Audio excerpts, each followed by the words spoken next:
Welcome to Skincare Talk Over Tea. I'm Star, your host, and today we're going to talk about 5 things that you need to know about sun damage.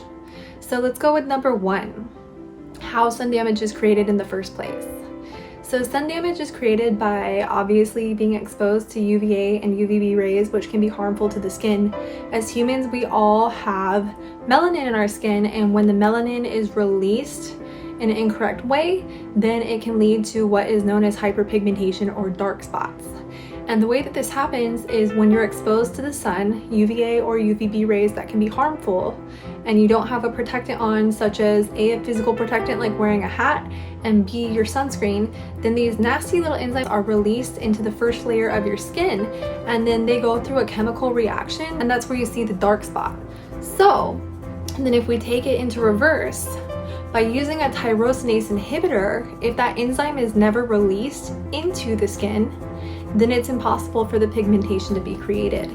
And this is something that I don't really hear influencers talking about, probably because they don't have the background to even know what a melanocyte is or what a tyrosinase inhibitor is, which is why you should always be discerning with where you are finding your information on skin. And people that are just sponsored by skincare companies and they don't really know what they're talking about, that's great that they know how to make viral videos, but it doesn't necessarily add up to where you should be taking your skin advice from.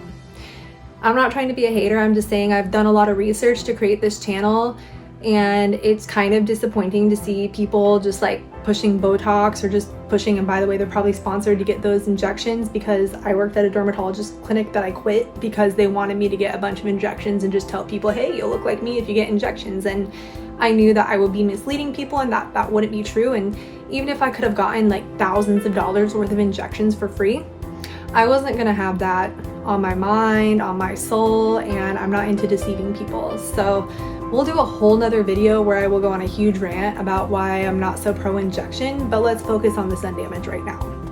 And so by using these tyrosinase inhibitors like licorice root extract, arbutin, alpha arbutin are a couple really popular tyrosinase inhibitors, then it is going to actually stop the enzyme from being released into the skin, and then the pigment can't show in the first place or come to the top layer. And then sometimes there's different skin conditions like melasma, which is something that over time you won't notice, and then suddenly a hormonal reaction such as a pregnancy or other types of hormonal reactions can suddenly trigger the melasma, and then people end up with this hyperpigmentation mustache called the melasma stache. So it's okay if you have melasma, and there are things you can do to fix it, but the best thing to do is to prevent this UVA, UVB damage in the first place. That way you never end up with melasma or any type of pigmentation that could also lead to skin cancer. This is not medical advice. This is specifically for cosmetic purposes. I do not hold a medical license, and if you have any pigmentation that is new, you should also go see a dermatologist and get a skin scan to make sure that that isn't a cancerous type of sun damage. There can be sun damage that has nothing to do with that, but there can also be sun damage that can be very dangerous. And let's go ahead and talk about Fitzpatrick type while we're on that topic. So there's a scale called the Fitzpatrick type.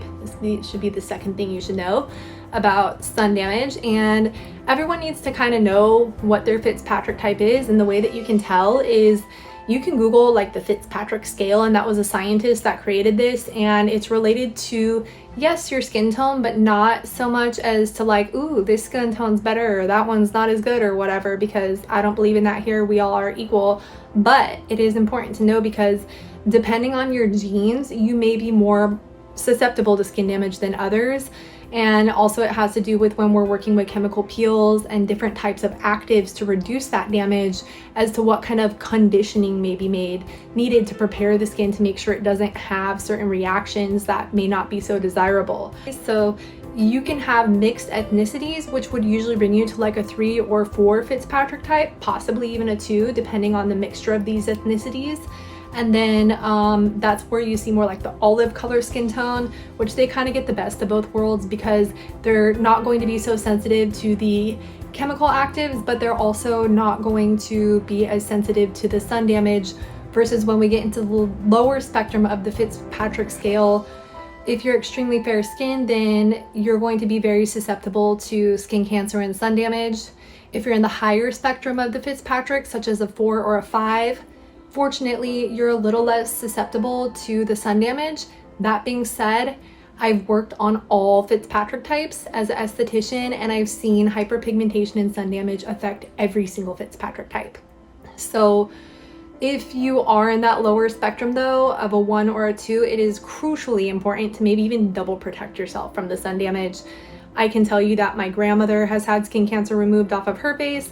My father has had spots that they had to do something with too. So that's actually one of my goals, is to be the first person in 3 generations to not have precancerous removals on my face. And one of the skincare lines I work with is Clinical. That's actually what they are originally created for, was to help with skin cancer and when they have to remove those spots on people's face to actually heal the scarring. So you can check out Is Clinical on Derm Planet.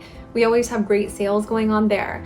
And about Is Clinical now, there is a product called the Super Serum Advance, which has arbutin in it. And I will not suggest to anyone a pigment reducing product unless it has arbutin. So that is one that I would recommend. And then it also has another key ingredient I'd like to talk about today, which is L-ascorbic acid.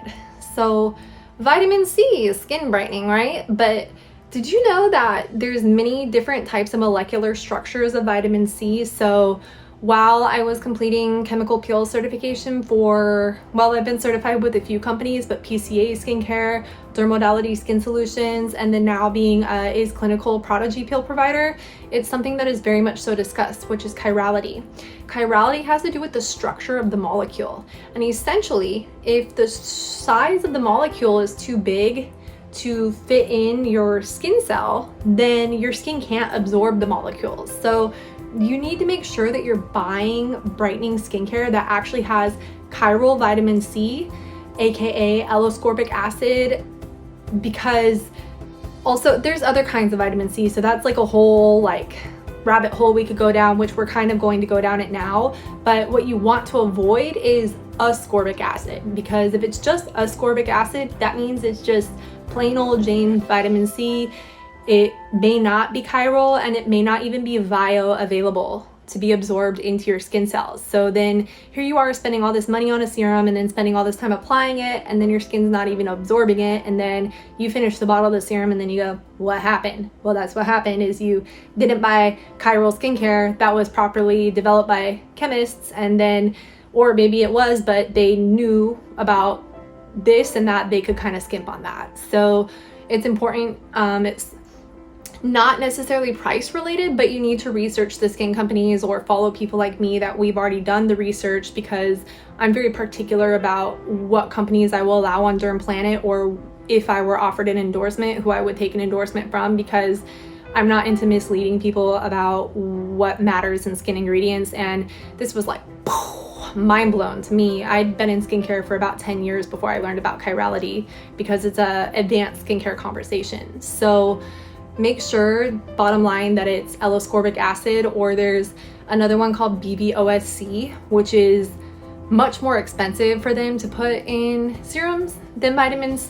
That's also a type of vitamin C, which is known for being very bioavailable, but then also being very stable. So that's a big concern when you get into the chemistry talk of vitamin C, is the molecule stable and bioavailable, because it needs to have both of those factors going for it to properly function in the space of correcting your skin concern. So those are 2 ingredients that I would always look for in a brightening serum, are arbutin and L-ascorbic acid. Bilberry extract can be good too. Licorice root extract is another tyrosinase inhibitor that I love, and that's in a lot of the masks that I use with Is Clinical too. So that's another great one that you can look for. Then we have some other actives that we should talk about here, which would be glycolic acid. I don't recommend putting any actives on your face in the morning, which is why I love the Super Serum Advance. It is formulated so that you can actually apply it in the AM. It does have a little bit of vitamin A, which is what retinol is derived from, but it is a botanical active, so it's not at the point where it's going to cause damage by overly resurfacing while you're exposed to the sun. Glycolic acid would be more of like a PM resurfacing active ingredient in my opinion. I have seen a few skincare lines that have it formulated into daytime serums, but I think to steer clear of putting actives on your face in the morning because it just makes sense. If you do want a slight active, once again, they do with this clinical have that super serum advance, which is going to brighten the skin, reduce fine lines and wrinkles, and also have antioxidant support, which is why they call it the super serum, is because then you won't need to do an AM and PM. But then there's the other route that you can go, which is to do a vitamin C brightening serum in the morning and then an active in the evening. So my favorite active actually is not glycolic acid, it would be retinol. But while we're talking about glycolic acid first, glycolic acid is derived from sugarcane extract, and the glycolic acid is going to have several benefits, including reducing the appearance of fine lines and wrinkles, reducing the pigmentation, and also minimizing the pore size. So that can be another way that you can kind of determine which active will be best for you, is depending on what phase of life you're in. For example, retinol is also not safe for pregnant or nursing women. So then that may be where you go back to more of the glycolic acid. Once again, please talk with your medical provider if you are someone who's nursing or pregnant and looking for safe skincare, because I'm not a medical doctor, I'm just a skin professional, and I don't want to mislead anybody into anything that could harm themselves or any of their loved ones. But my understanding is that you should avoid retinol if you are nursing or pregnant, or even maybe even trying to get pregnant.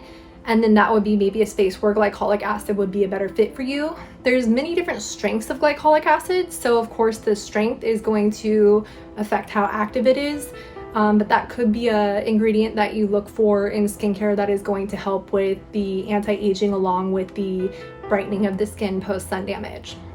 Moving on to retinol and retinoids and vitamin A's.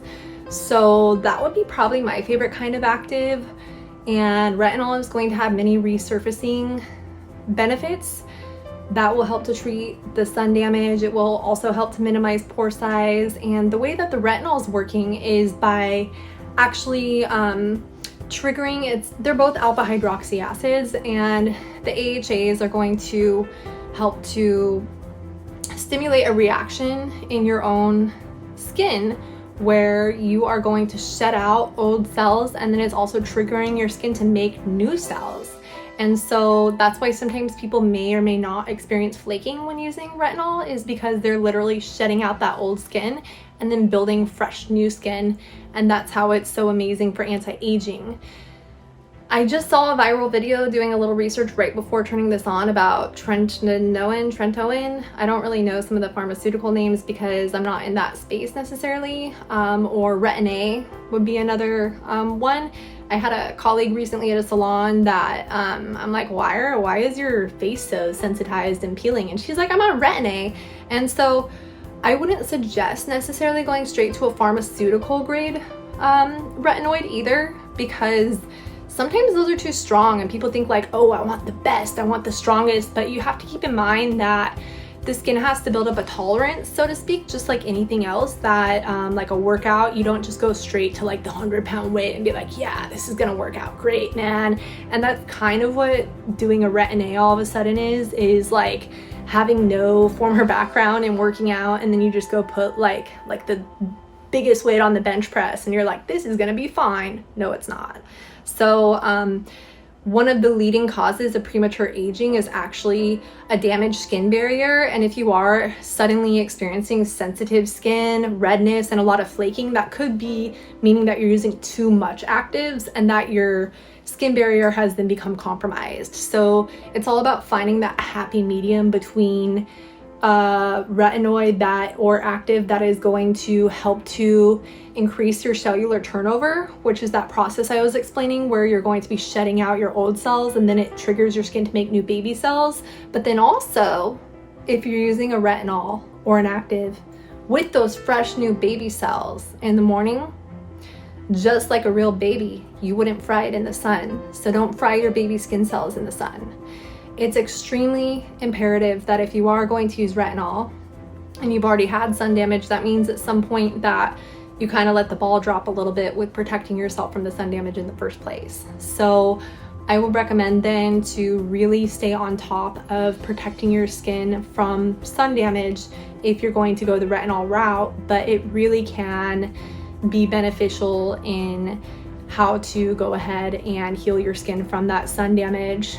And then another thing that you should know about sun damage, let's see, we've talked about tyrosinase inhibitors, we've talked about retinoids, we've talked about vitamin C's. Wear a hat.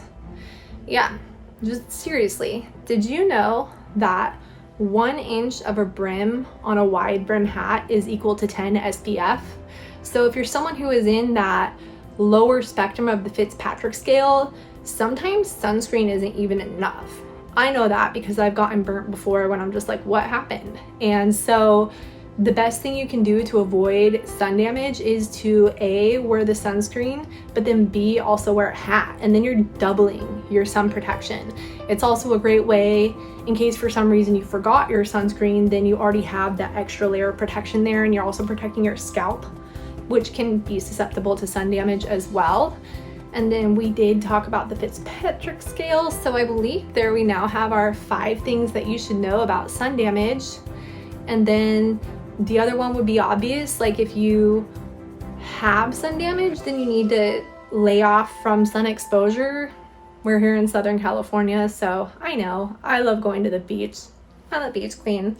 But if you don't protect your skin properly or you overindulge in the vitamin D, then you may find that you need to take a break, because there's nothing worse than going out into the sun and with already pre-damaged skin, because it's only going to get worse. I'm sure you know that sunburns can be very painful, and I would leave it with that if you do end up for some reason with a sunburn, then I would suggest making sure it's fully healed before you start really exposing yourself to sun or like laying out again.